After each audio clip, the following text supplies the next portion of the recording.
I released 2 videos on ProJared. One was an indie-fensible, the other was a dumping with Scrump. And not to throw Scrump under the bus too hard, but this vid was supposed to be another dump as well. Except that Scrump's been off in Romania getting drunk with V for like a week now, so here we are. If you happen to be one of those people who doesn't know a thing about the ProJared story, by the way, I'd recommend you go back and watch those 2 videos first. With that context in place, I think it's safe to break down what ProJared was accused of into 4 camps. 1. Sexual contact with people that were underage. 2. Sexual contact with his fans. 3. Emotionally abusing and or cheating on his wife Heidi. And 4. Knowingly being a party to Holly cheating on her husband, Ross. Different people will have different priorities regarding which of these misdeeds are actually important. For example, a lot of the softer individuals on Twitter downplay point 4 in order to prioritize points 2 and 3. Kinda wish the whole ProJared thing is less about, wow, guy traded his 10 of a wife for a 4, and more about how the guy was able to use his reputation to establish power relations and exploit Heidi and many other people. Aspects about abuse are seriously under-discussed in these memes. Well, memes aren't really meant for discussion, they're meant for laughs. Memes can range from purely wholesome to dark humor, and when accusations of child grooming and cheating come out, regarding somebody that people look up to, jokes are a coping mechanism, not necessarily a platform to seriously discuss the issues you want to see discussed. But the only reason we're still here months later is because ProJared came out with a video titled "You've Been Lied To" a few days ago, telling his side of the story, with proof of some of his claims. To be honest, it was probably a good idea on his part to lay low for a couple months, since the collective internet's white-hot rage was not willing to hear him out back when it was all going down. Also, damn, this guy looks like he's aged 20 years since the start of the summer. Some individuals circulated serious accusations against me. And I want to make it perfectly clear right now, they are false. And I have proof. I have the receipts. You took that from the quartering, didn't you? It's okay, we all watch Jeremy, he's a good boy. What this all came down to was people saying that I was exchanging nudes with fans on Snapchat and Tumblr. And a lot of people want to know if I did any of that. Yeah, I did. And I always made it clear that it was for consenting adults only. This came about when numerous people had asked me about it and wanted to know if it was okay to do. I said yes, that it would be a safe place for people who wish to express themselves in that way and for me to express myself in that way. It was an open invitation for those who wanted to do it, and that I wouldn't be offended or upset, and that nothing would be shared or saved without explicit permission. This is point 2, sexual contact with fans. And yeah, it's great that everybody involved was a consenting adult, Jared, but this still doesn't mean it's not the absolute dumbest thing you've ever done, you know that? Okay, here's the social justice power dynamic argument. An argument that actually holds a bit of weight in instances like this. You have fans, Jared. Now, I know you're a regular doofy nerd, and you know that too, let's be real. You don't feel like a celebrity when you look at yourself in the mirror. You just feel like Jared, the same person you've always been. The same face and body you've grown up with all of those positive and negative experiences from school and work and family and friends stuffed away in your brain. From all those moments before you were ProJared and you were just Jared. Nothing feels different to you, and I get that. But you have to understand, the people who watch your content, who follow you around from platform to platform, who are invested in and ravenously consume your projects, they don't see any of that normal Jared stuff. They see ProJared. They look up to you. Whether or not you lie in bed at night and wonder how in the world you managed to get 1 million subs on YouTube. They view you on a pedestal, even if you don't believe you deserve to be there. Even if you are just an average guy. If you didn't think that there was going to be some kind of power imbalance when you started exchanging nude pics with people who follow you, then you're naive beyond belief. I'd like to think that even I can talk with a modicum of authority here. I've only got 67,000 subs. I'm not big at all. But I've still had about a half dozen people send me nudes of themselves without my even asking. I goof around with people on my Discord quite a bit, but I'm also very aware of the power imbalance in just telling jokes or chatting with my viewers. And I'm not even 1/10 of the size you were at your peak. Also, did you really not predict the possibility that someone would slide up into those DMs and leak your dick pic to the internet just to say they did? Smarten up. But that isn't the main grievance that everyone has with me. It's the other allegations by these two. They're both named Charlie, which is going to be confusing. So for the one from the UK, I'm going to use his nickname, which is Chai. Their tweets were some serious accusations, and I'll go over them, but they both basically boil down to the same thing. That they were underage, that I knew this, and that I was okay with it, and encouraged them to interact with me. I'm going to show you exactly how these accusations are inaccurate or just flat out lies. Here's where we get to what most people understandably had the biggest problem with. Point 1.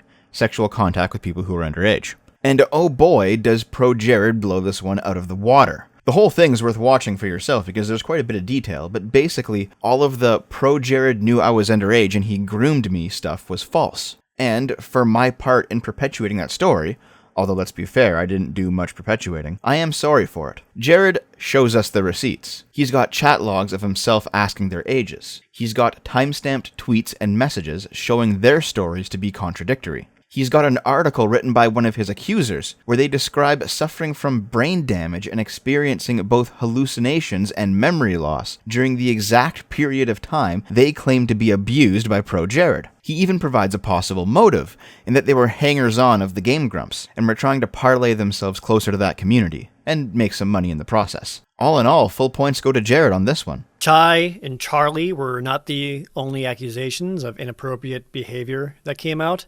As all of this was unfolding, Pamela Horton tweeted out her own statements. I will discuss those as well. Here's the next set of accusations Jared goes over, Pamela Horton's. He describes 2 specific instances, the first revolving around cosplay. Her statement alleges that at a Nintendo event in early 2015 that both she and I were attending, I looked up her nudes and forcefully showed them to a group of gentlemen also attending the event.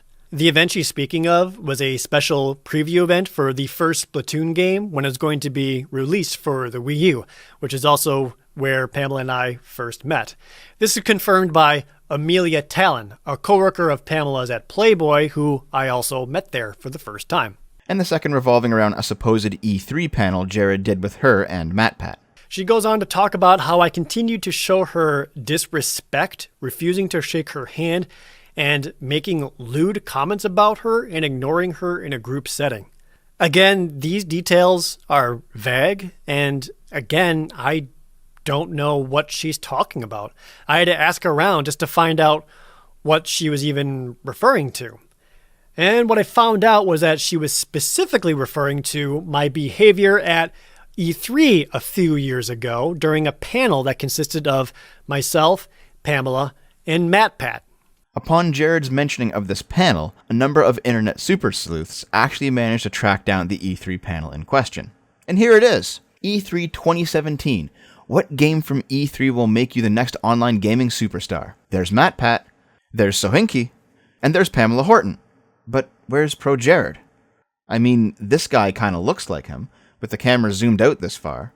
And if ProJared ever cut his hair short, which he didn't, but... Hey everybody, I'm Kyle Bossman. I belong to a group of streamers and video content producers called Easy Allies. Woo! Hey!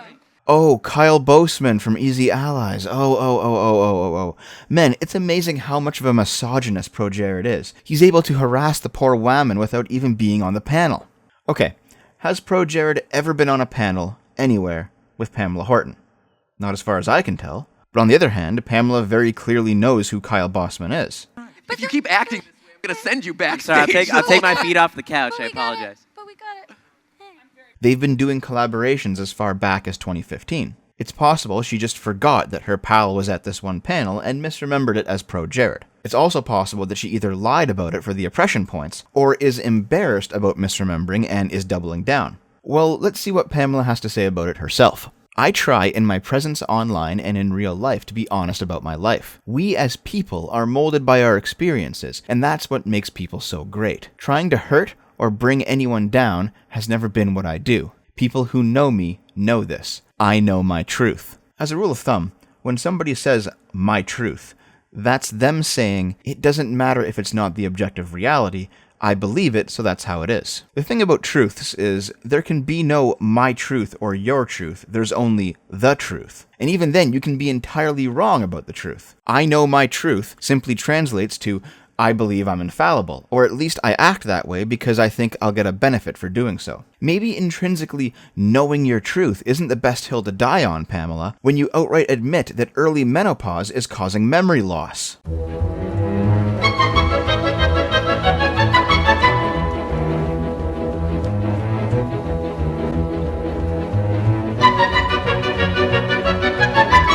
In that time spent away from the internet, away from,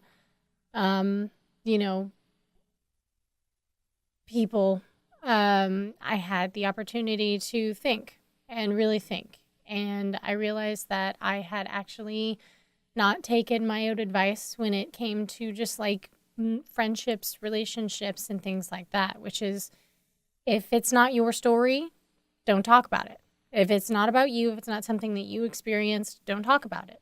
And the part of my tweet where I said that some sort of incident happened at an event in a hotel room between a bunch of dudes, I've heard many different stories, and I don't know what's true anymore. What was my story was the treatment that I had received, what I thought I had received from Jared over the last couple of years. And it was a series of just, like odd happenstance where it's just like someone seems really cold to you or really rude, distant, just like it didn't feel like there was very much respect in some of the instances where I interacted with him. Like these little tiny instances that weren't necessarily bad. They're nothing to talk about, whether it be me walking up to a group of friends and he walks away, or,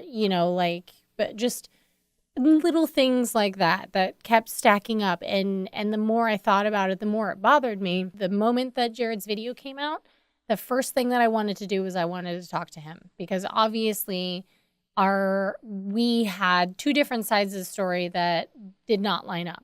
And so I FaceTimed him and I talked to him, and we actually went through all of these instances where I thought that I was being disrespected and mistreated, or just, played out being cold. And what we communicated and what we figured out was that I was just essentially collateral damage to an overarching problem that had nothing to do with me. There are other people with other accusations that ProJared doesn't go into in this video. But to be honest, at the height of this whole thing, people were jokingly spitting wild accusations left and right because the whole situation turned into a meme. I would have liked to see him talk about at least some of the others, but oh well. What was amazing was seeing the sheer amount of coverage on drama YouTube channels. Dozens of them, all weighing in from a supposed neutral stance. Not one of them tried to reach out to me. Not one of them tried to ask me, hey, is any of this true? What's your side of the story?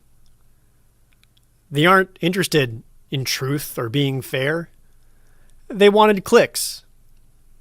And because of that, they further perpetuated misinformation and stirred up a mob.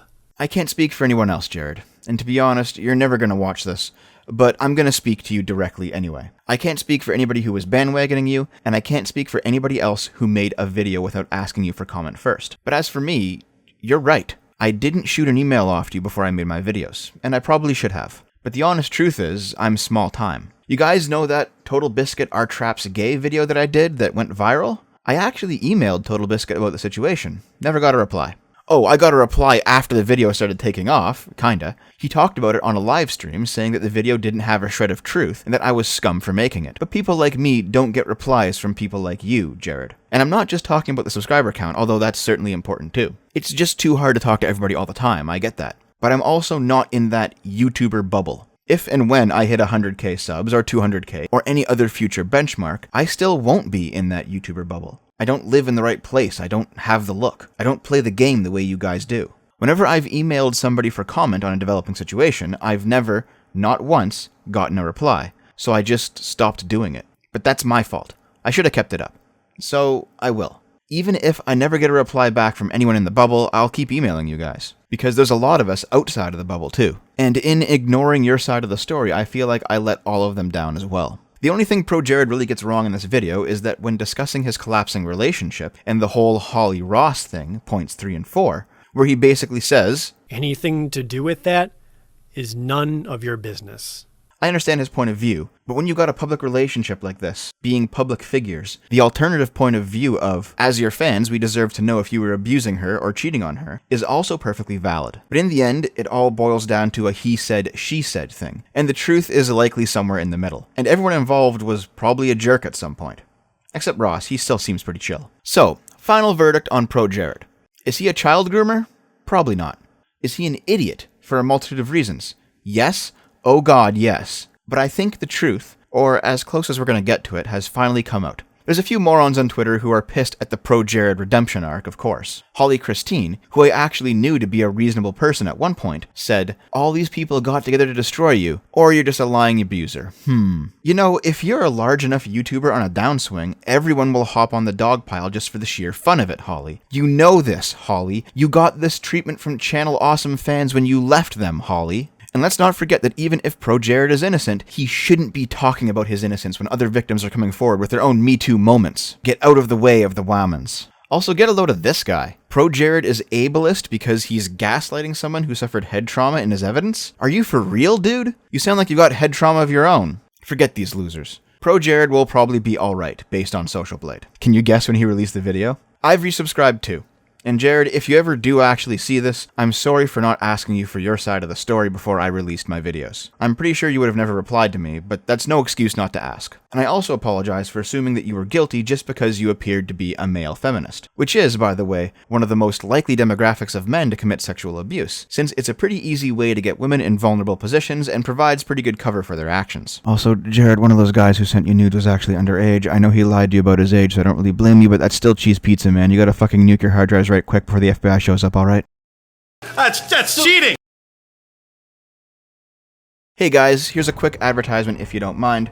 No, it's not a sponsorship or anything like that. I've been streaming World of Warcraft Classic on Game Boomers. The server we're playing on is Mancrick, and some people in my Discord are playing Horde. If any of you would like to join an SFO guild, that's where we'll be. We'll be making plans in the SFO Discord about it in the next few days, so hey, come join us in the game, alright? It'll be fun. I'll see you there. I love you.